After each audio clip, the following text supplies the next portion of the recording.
your opinion, what do you think is the origin of the gypsy? Well, there's been much speculation about it, and a lot of research. Research is based mainly on language. It's a Sanskrit-based language with quite a lot of loan words that have been picked up as gypsies migrated across Europe.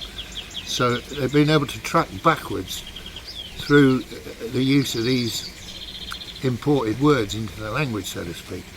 The latest theory is that they're the remnant of a Rajput army that was got up to fight the Muslim invasions around about the 10th century in India, and then they basically moved away from there and up through the Balkans and across Europe. That's probably the most credible theory. There are others that suggest that Alexander the Great brought them into Europe, and all sorts of other airy-fairy ones, including that they're also responsible for the pyramids in Egypt, which is just probably ludicrous.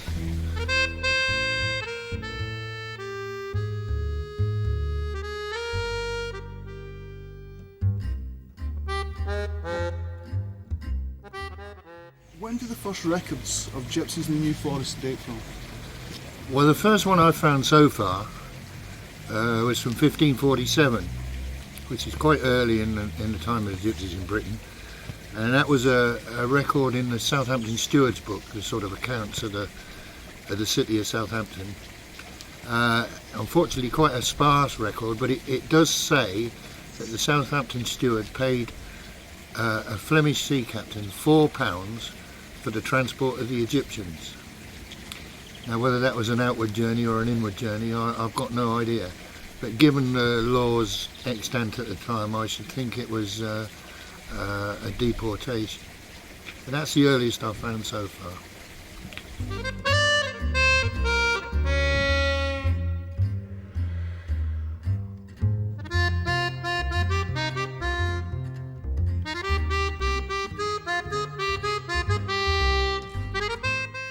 Well, a gypsy is like lives in a trailer, not a house, And travels about. and not bread and jam eaters. People what ain't born into the gypsy family. They're a gorgie. Yeah. And you live in a house. You're settled in one place. House dweller. Mhm. And we travel about. Would you have it any other way? No. We are the original gypsies. We're travellers, really. We like to be called travellers, not gypsies. I'm a proper traveller, gypsy. All my family originated from the New Forest. Like to say, there's not a lot of old-fashioned travellers left this day and age. It's the youngins now. The old-fashioned ways was the bestest ways. That's the way it should have been and should have always stayed. But I think travellers ain't travellers today, to be honest with you. But there it is, that's my opinion of it. But I reckon the old-fashioned ways and the old-fashioned days was the best. A gypsy man is somebody who's born to gypsy parents, who lives a gypsy way of life. Don't matter whether they're living in trailers or in a house. That's who you are, and it's what you think, and how you believe, and how you're brought up.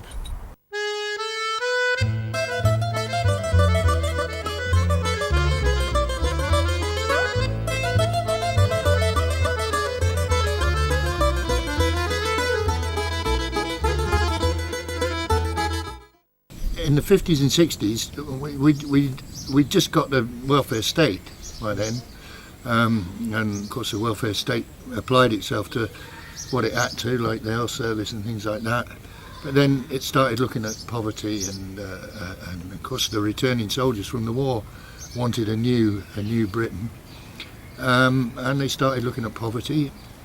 In 1947, the New Forest was examined to see what the results damage, i.e. How the woodland had been depleted during the Second World War, and they commissioned a report, colloquially known as the Baker Report, which looked at everything in the forest, including the gypsy compounds, and they were horrified at what they saw as squalor, but which in fact were united sort of self-sufficient, self-supporting communities, and the welfare state being what it was, said, our citizens can't live like this, and thought they were going to better them by forcing them into council houses. But it had been, in a sense, they were better off than being in the ramshackle places that were in the compounds. But equally, they broke up these hugely interdependent communities. It scattered the people all over, with no thought to extended family support or anything like that. Pushed them in alongside people who didn't want them there. And within a very few years, the culture took a pretty steep dive. The very last one out was Mabel and Maurice Cooper in 1963. And immediately, the day they put them out, they turned the bulldozers in and bulldozed everything clear. That was in Shave Green. They'd already got them out of Thorny Hill into sort of training bungalows and then into council houses. Yeah, my first memory, I can first remember that we used to, when I was a boy, we used to, like, I can remember, like, my mother when I was to go to scores come home, she would be making the old-fashioned wooden flowers and bunching the flowers and God knows what else. But all the old heritage and all the old ways of living, that was all gone. They've changed a lot since years ago, yeah. In what way have they changed? Well, a lot of the travellers, obviously by filming, and you going around speaking to people, you obviously know, but a lot of the true gypsies have settled down. There's not half so many gypsies travels the roads as they used to, and especially not the traditional ones in the horse-drawn wagons and things. Dog. Go on then. Gypsy way of life is different. They've got all different traditions, but over the years those traditions have changed, and some people stick with the old ways and some people have changed over the years, especially like the younger generations. They have changed their ways. In what way? Like in relationship ways. And years ago, gypsies were very strict about the upbringing, especially of their daughters. They used to like them to have one relationship and stick with that relationship. And it wasn't heard of for a gypsy marriage to go wrong. Whatever went wrong in a marriage, they sorted it and carried on. But nowadays, if there's problems in a marriage, sometimes they'll split or they'll have other relationships. And in the olden days, the older generations didn't believe in that kind of thing. Things changed. Well, I've got a flush toilet now in hot and cold water, bath. Is that electric good? when I want it. Is that good? It is a good thing when you've got kids, but I'd love to go back the way my mum and dad lives. I'd love to do that. They ain't being happy because we got a bite, haven't we? Because we go down the road now, the law got us on. We're going to keep moving, don't we? Yeah. You know? So we've been here, so how long have we been here? How long has it been open, Dow? 11 years. 11 years, 11 or 12 years, isn't it? 1989 we come here, but it was on an old site down the road farther. Old dump. We was down there for 8 years. We suffered down there for it. No flush toilets, nothing like that down there. But we have got flush toilets, you know, and showers down here. Right. Which is something, I suppose. Because things was very hard and we never had the best of homes to live into. And I lived there with me mother and my father and my older brother and sisters and that, and some of the other travellers was Gypsies, Greens, Coopers. And as I got older, we used to go strawberry picking in the time of the year, fruit picking. But things then was very, very hard, and they still are hard, really. But and I've more or less travelled all my life, and but I do miss the travelling. When they made these sites for us, I'll be honest with you, that they took all our heritage away, really. Loads of things that we used to do, we can't do now. Loads of animals and things we used to have, we can't have now. Yeah. And this is what we used to use years ago for hawking. Selling logs, picking up bits of scrap, taking up flowers. The family did. But you don't see it anymore now. I made this one. How important do you think the maintenance of cultural identity is? Oh, I think it's vastly important. You know, I think without your cultural identity, you become absorbed into something else and metamorphosed into somebody that you're not. Cultural practices reinforce identity, and we all need an identity, and it becomes a mutually supportive thing if you can identify with other members of your culture. You find that that's extremely supportive. By cultural identity, I'm not talking about peg making and wooden flower making and things like that. Just the fact that an acknowledgement of who one is, and a recognition of our heritage. I think gypsies nowadays are a lot more cosmopolitan. Back then, back when I was looking at gypsies and at culture, you could see that gypsies wanted to be like a step away and rejected sort of things that the Gorgie community had and sort of said, no, that's not for us. Now, gypsies have got a bit more savvy, can say we can take the best from the Gorgie community, what it's got to offer, but at the same time preserve our own identity and not get lost in it. So I think travellers are taking more. Travellers take holidays now where they never used to. They want the nice things, they want the designer clothes, they want what's going. And at the same time, you can still do that and still be a gypsy. How long have you been here? About 15 years. Do you like it? Ain't too bad. Like to be somewhere else now, If a traveller wants to buy a bit of ground, put his caravan and you're not allowed to do it. The council just hook you straight off of it, take it away from you. So a lot of the laws have changed now then? Well, not really, because travellers been hounded all their lives. If you pulled on a bit of ground, you got on the caravan, pulled on a bit of ground, stopped for a couple of days, the police was there, get off. It was all on sort of common ground. You should have rights, shouldn't you? I feel I've got rights, but whether they're respected or not, no. I don't.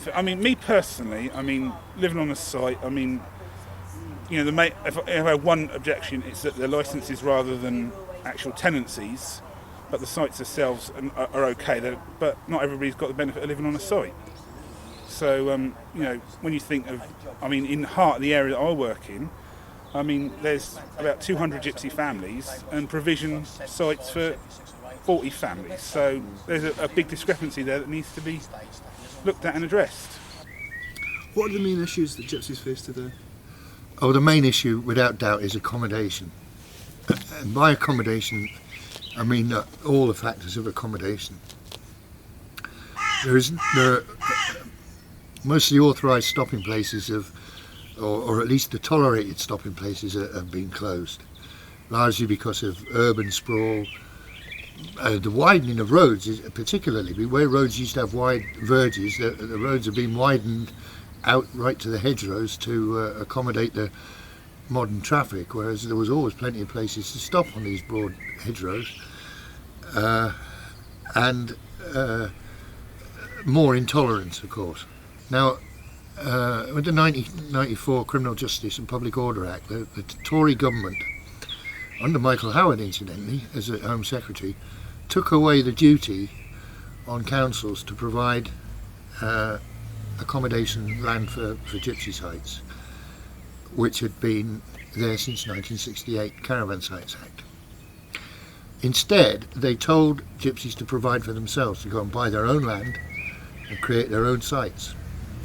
And they issued a circular for the local authorities, this famous Circular 1/94, instructing local authorities to identify land and ease these things through the planning system that gypsies and travellers could buy for themselves and provide for themselves. No councils did that. So in frustration, a lot of people have been buying land and applying for planning permission retrospectively, which has caused a problem. But equally, because there are no authorised stopping places now, we need a network of transit sites so that the people who want to continue travelling, rather than settle, albeit most want to settle just for the winter to get education and health and all the rest, access to all the other services, But those who want to travel year round will have a network of transit sites to so that they can carry on with the travelling culture. So accommodation, without doubt, because from accommodation everything else stems from accommodation. You can get access to the services, you can get access to a doctor, you can get access to hospitals, education, if you've got safe and secure accommodation and you know you're not going to be shifted tomorrow.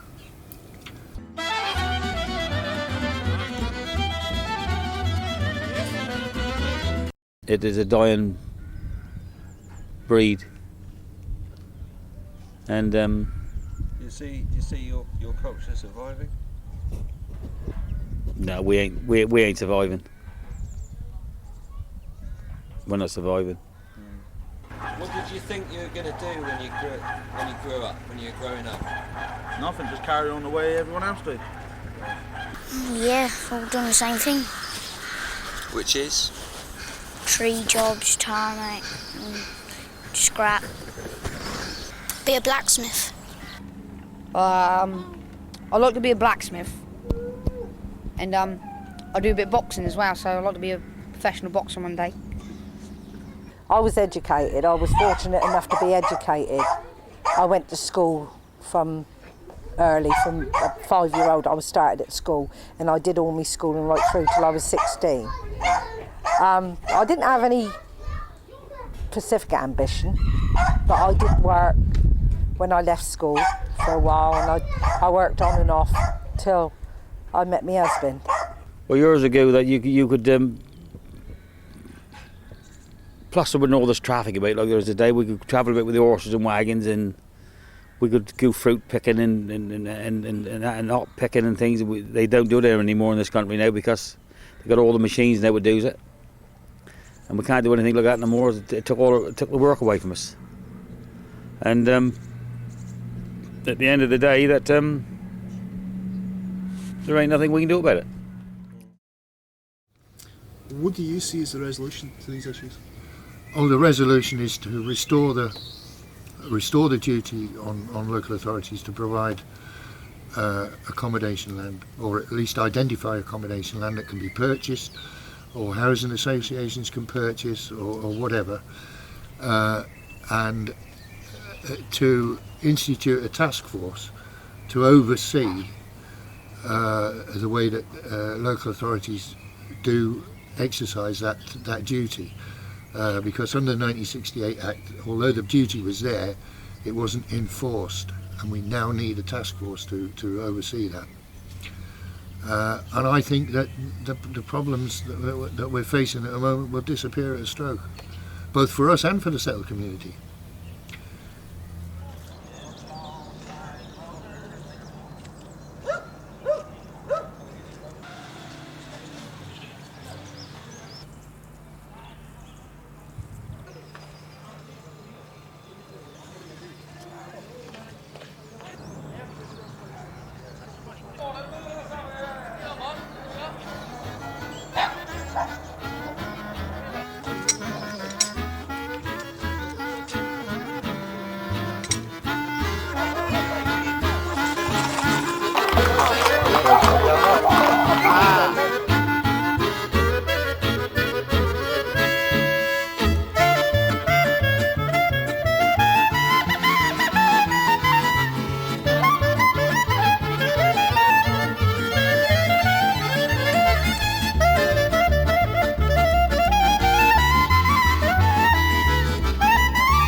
That's 24 guineas. Any advance? On 26, 26, 26, and 26. Anybody else? At 26 guineas. Anybody else coming in? 28, 28, at 28 guineas. 30 anyone? At 28 guineas. Selling at 28 guineas. 106. How come everyone's into boxing? Well, I think that's another way the travellers were, like, you know what I mean? They it's just one of them things, like, you know, you grew up sort of to be able to box or have a fight or whatever, like, you know what I mean? It like years ago when my dad and that was going about and that at the fairs and that, that's all it was, like, you if you had a grievance with a family, you wouldn't go to the police or anything like that. You'd take it across the field and the two families had sorted it out. And it was all over and done with that day, finished and back in the pub afterwards. But it don't happen now, does it? They knew half the things I've done that never let me in. Somewhere from the other side, I heard these words again. Go on, Jesse. They said, let me tell you a secret about a father's love. A secret that my daddy said was just between us. Go on, mate. Daddies don't just love their children every now and then. It's a love without them. Amen. For time it is a precious thing, and time brings all things to my mind. Time with all its labors, along with all its joys. Oh, time brings all things to an end. And when the fields are wrecking green, I will take you to your Capelli. And since we formed the Gypsy and Traveller Law Reform Coalition less than 2 years ago, for which we won the Liberty Human Rights Award, incidentally, since we've formed that coalition, which is a partnership of Irish travellers, Gypsy travellers and New Age travellers, government are talking to us in a much more reasoned way. And they've begun to see us as reasonable people, responsible people who are trying our best to create a solution that suits everybody. So I think, given luck and a fair wind, and assuming that there's no Conservative government, the future is beginning to take on a tinge of dawn, at least. Yeah.